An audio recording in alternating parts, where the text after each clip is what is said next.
Il faut absolument que vous vous méfiez de « est-ce que ». C'est le gros piège. Pourquoi? Parce que vous avez tendance de partir du français pour aller sur l'anglais. D'accord? Du coup, qu'est-ce qui se passe? Eh bien, on a tous tendance à faire du mot à mot. Par exemple, si vous voulez traduire « est-ce que tu parles anglais ?» Alors, « are you speak English ?» Et là, vous dites c'est bancal. Et oui, c'est bancal. Donc, on va voir comment faire. On en avait déjà parlé dans une vidéo sur cette fabuleuse chaîne YouTube à laquelle vous pouvez vous abonner en cliquant sur le bouton rouge en bas à droite. Mais je voulais refaire un exercice là-dessus. Je vous mets le lien de la vidéo qui décrit comment poser une question avec est-ce que, mais on l'avait abordé d'une manière différente, sous un angle vraiment purement, entre guillemets, grammaire. Là, on va vraiment partir des exemples concrets. Première chose que vous faites, puisqu'on parle tous de la langue de départ pour aller en anglais, à moins que vous ayez déjà un niveau courant, vous virez le « est-ce que ». Okay? Donc, par exemple, pour « est-ce que tu as une voiture ?» Juste une chose, si des fois vous me voyez sortir du cadre comme ça, ce n'est pas grave. Le but, c'est que vous voyez le tableau, vous avez mes explications. Je suis désolé parce que des fois, je fais ça sans m'en rendre compte, mais je voulais aussi vous le préciser. Est-ce que tu as une voiture? Est-ce que tu parles anglais? Est-ce que tu parles anglais? Parles-tu anglais? D'ailleurs, ceux qui aiment bien la langue française souvent, et ou ceux qui sont assez puristes, vous diront qu'on ne dit pas « est-ce que tu parles anglais ?» mais « parles-tu anglais ?» Sauf qu'à l'oral, on va souvent, très souvent employer « est-ce que ?» pour une majorité de francophones. Okay? Donc, ça nous donne quoi?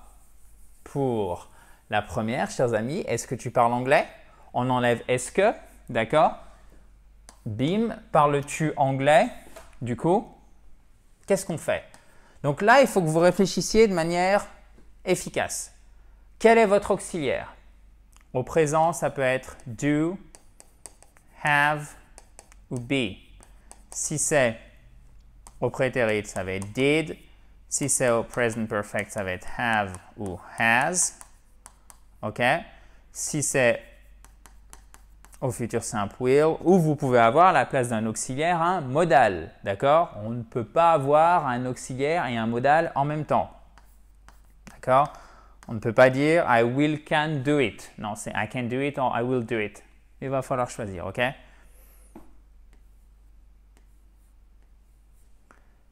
Et vous allez me dire, mais comment on va dire nous pourrions être capables de? Ben, du coup, on va enlever le modal et on dirait we will be able to. Bon, ça sera pour une autre leçon. Je vous le note quand même pour les curieux, to be able to. OK? A-B-L-E. So, parles-tu anglais? Donc là, c'est to speak. Donc dans to speak, il n'y a pas, la possession, donc ce n'est pas have, il n'y a pas to be, donc ça va être do. Ainsi, ça sera tout simplement do you speak English? Easy, ok? Et pas are you speak English? Faites vraiment attention, ça c'est des automatismes à prendre. So, do you speak?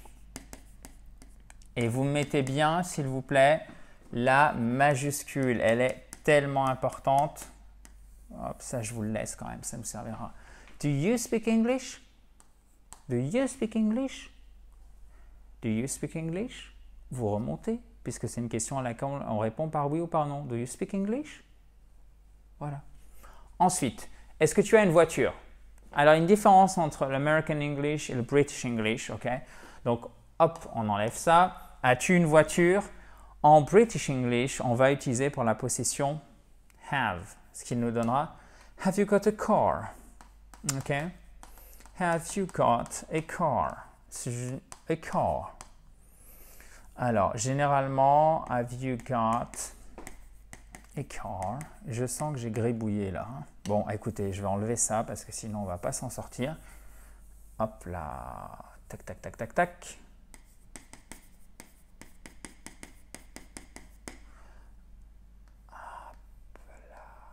Voilà. Have you got a car? Have you got a car? Donc ça, c'est le British English. C'est d'ailleurs une des différences majeures entre l'anglais britannique et l'anglais américain. Okay? Et en anglais américain, en fait, on n'a que deux auxiliaires pour le présent simple. On a soit le do, soit le be. Okay? Donc, do you have a car? Do you have a car?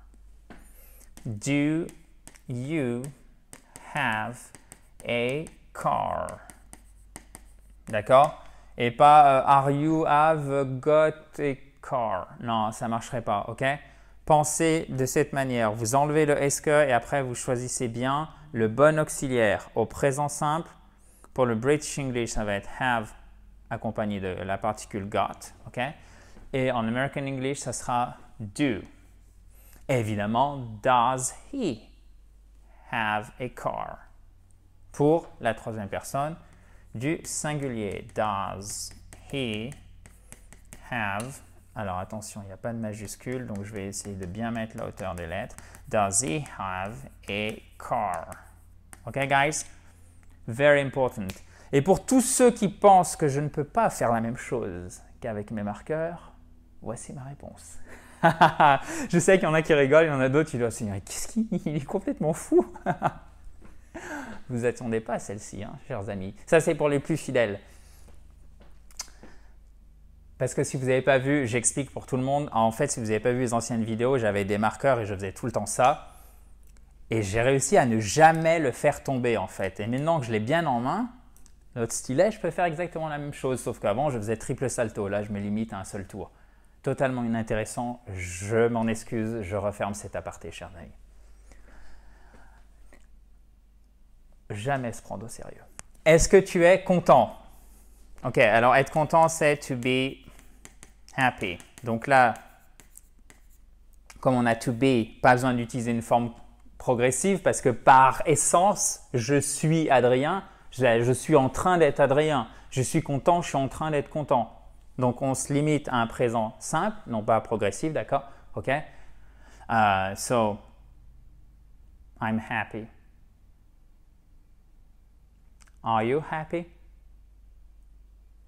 Et là, vous voyez, en fait, le est-ce que il est problématique aussi. Parce que est-ce que tu es content? On a deux fois le est-ce que. Donc là, du coup, vous pourriez vous dire, oula, comment je m'en sors avec ça? Donc vous dégagez, c'est un peu familier, mais vraiment, hop là, vous me le sortez outside, ok, à l'extérieur, le est-ce que. Et es-tu happy? Es-tu content, ok? Alors, happy, c'est évidemment aussi joyeux. D'accord? Are you happy?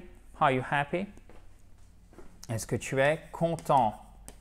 Et je vais vous montrer quelque chose d'autre que vous verrez souvent. Et moi, je le fais tout le temps parce que ça va beaucoup plus vite, notamment pour les SMS. Vous savez ce que veut dire SMS? Short Message Service. Short Message Service. OK? Ah, God. J'aime pas quand je fais des apartés comme ça parce que du coup, après, j'en ai deux partout et je veux pas que ça gêne votre compréhension. Mais maintenant que je vous l'ai dit, short message, message avec un accent tonique sur la première syllabe, service. OK? So, I was saying, yeah. Are you? Ça va 10 fois plus vite. Un R, espace U. Are you? Et là, vous mettez ce que vous voulez derrière. Tac, tac. OK? See you. En fait, c'est see you. Soon. OK?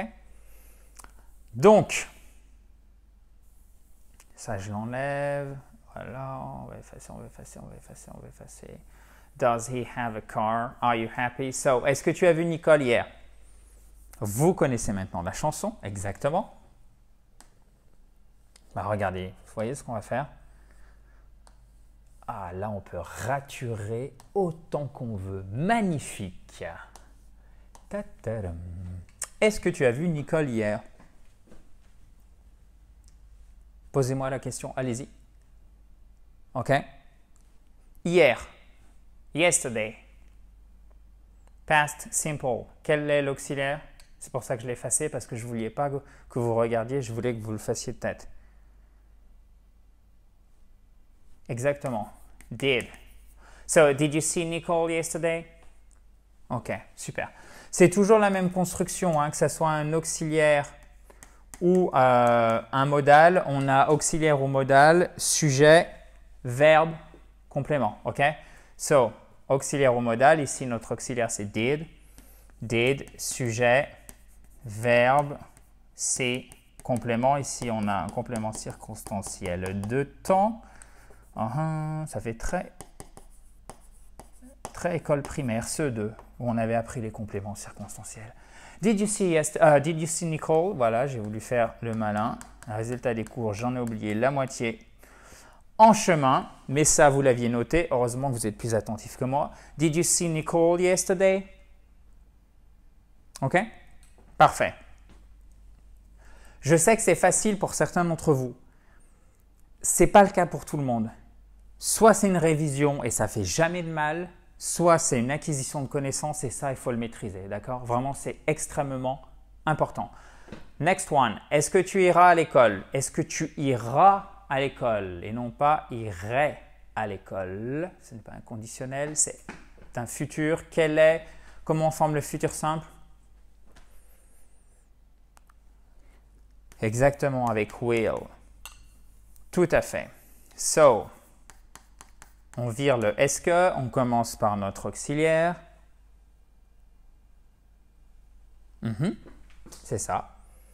Will you go to school?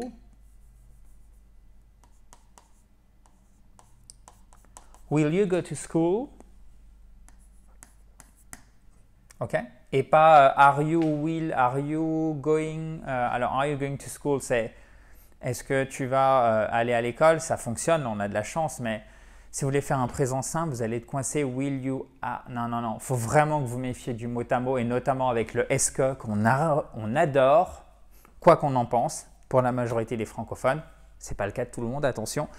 Mais il y a un certain nombre de personnes qui adorent le rajouter et du coup, ça induit vraiment en erreur. C'est pour ça que je voulais en faire une vidéo juste pour ça. Will you go to school? Est-ce que tu pourrais le faire? Pouvoir faire quelque chose. You could do something.